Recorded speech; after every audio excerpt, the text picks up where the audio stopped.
Permaculture design course based on Permaculture, a designer's manual. Bill Mollison is the author. Also considered the father of permaculture. This book is published by Tagari Publications. Alright. Right off the bat, we're going to show you an error that I made yesterday. I'm ad-libbing all of these videos. I'm not putting together a script or doing any study. I'm just going forward with it. Open the page and let's start talking. And I made a mistake in that I put time and bioproduction in the wrong spot. So time is on the bottom. Up here I started one. We have time. Over time, this is the bioproduction of the biosphere. And this is the production end of it. And the production, it will fluctuate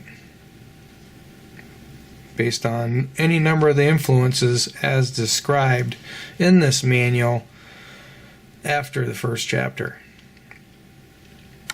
And the Western Agricultural Model wants production to remain level or increase.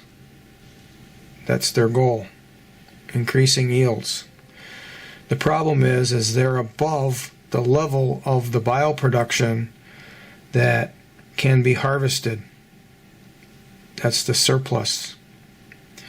And I'm thinking about this chart, and there are other changes I should make to it too, but let's just carry forward with this line of reasoning for the moment.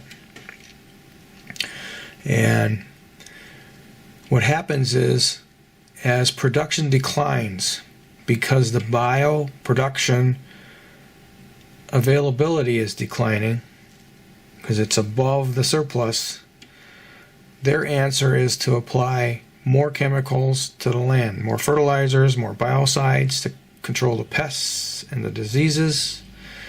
And they develop seeds that can grow in a lower nutrient level of soil. And as they push the land ever harder, the bioproductive capacity begins to decline. And their answer to that is to apply more. Until we get to a point, and we won't get to this point because the financial arrangement won't allow it, but assuming we get to this point where all the carbon is out of the soil, there is nothing that humans can benefit from that will grow in that scenario. So we have to rearrange the biosphere in time. This is time. Over time, this is what happens. We come down here, and we're going to want to switch these two words around. This is a system that's based on natural succession, where we only harvest the surplus. At the same time, the land is growing in fertility, which is increasing the bioproduction, which of course increases the surplus. This is the positive right here. And up here, this is the negative.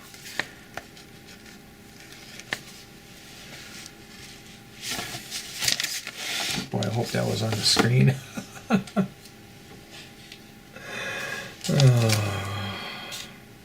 would be all right. So we might have to do it over, but let's just keep going. We're going to edit that part out. All right. We were at bar number 8. Right there, bar number 8.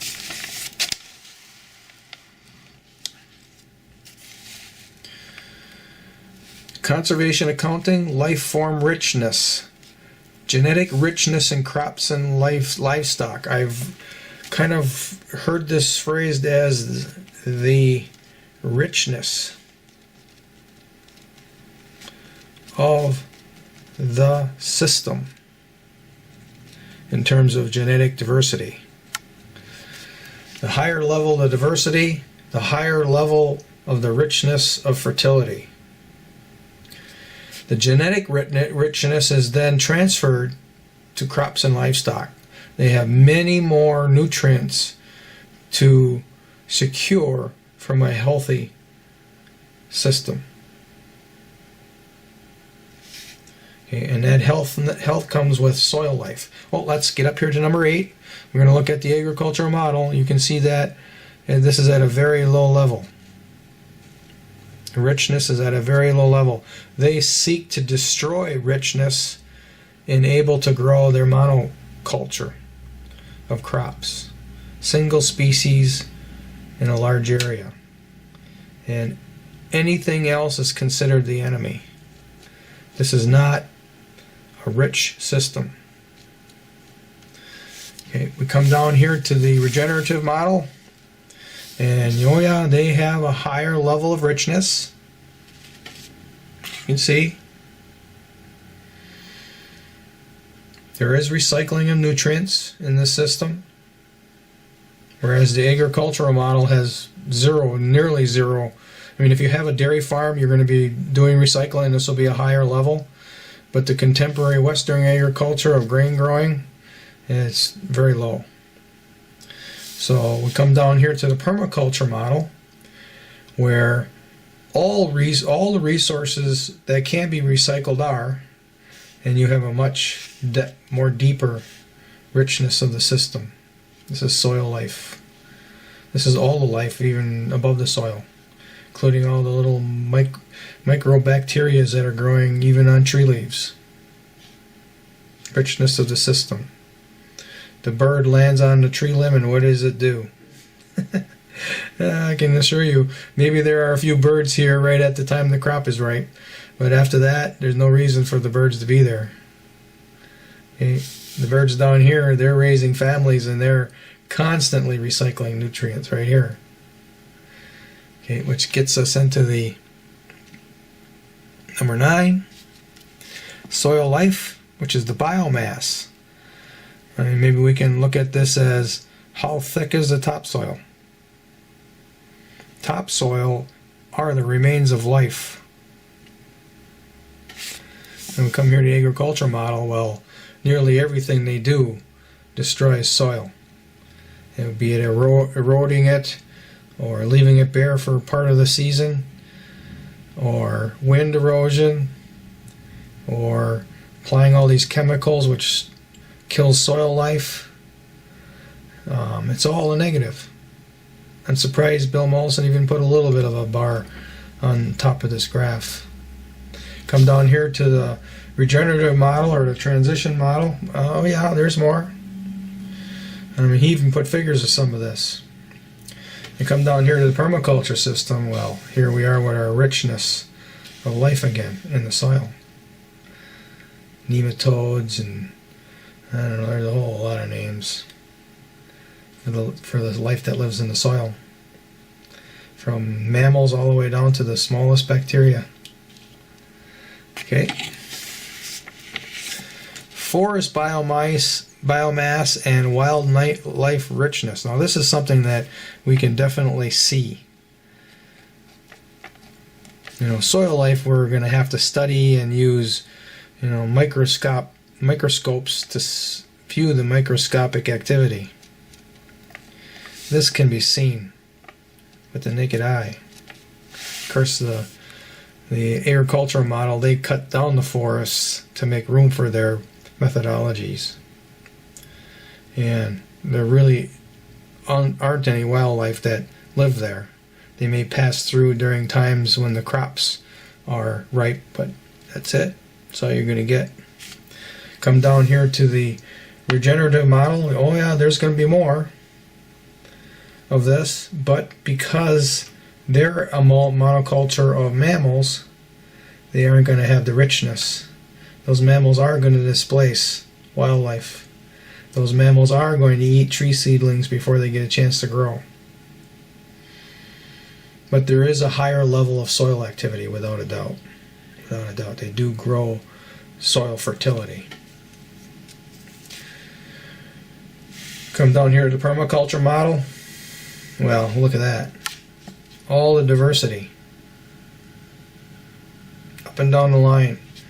Bumps up to the top of the chart. Okay, and this directly affects how many pests you're going to have in your system. Okay. Loss to pests. We've got a number here. 17% of the crop is lost to pests, even though they're spraying all this biocide cocktail on a regular basis.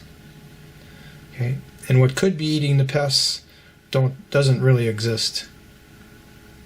Come down here to the regenerative model. Okay, a little more balanced equation. We gotta like that. Come down here to the permaculture model. Well, we have such a richness of life, and you know, like these little birds, they gotta eat. I have little birds in my backyard. I got nest boxes for them.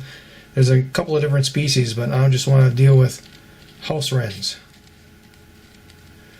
They raise babies, and when house wrens are raising babies, it's a non-stop flight of all types of bugs, including all these little caterpillars that eat my crops, into those nest boxes to feed those babies. Actually, once I saw a house wren land in my garden, and I was just in there looking at it, because you know, you got to look at your situation, you know, on a regular basis to find out if anything wrong is happening, anything bad is happening, anything negative is happening. And that house wren goes down there, in less than a second had a caterpillar in its beak and flew it to the nest box. And I was just looking at that spot. I didn't even see it. So by having all this richness of diversity of life, we're going to have a very low crop loss. And I'm playing it out right here, just in my little backyard. So I think we'll end with that one, because we're to the next. Our next one is social accounting. We'll save that for the next video.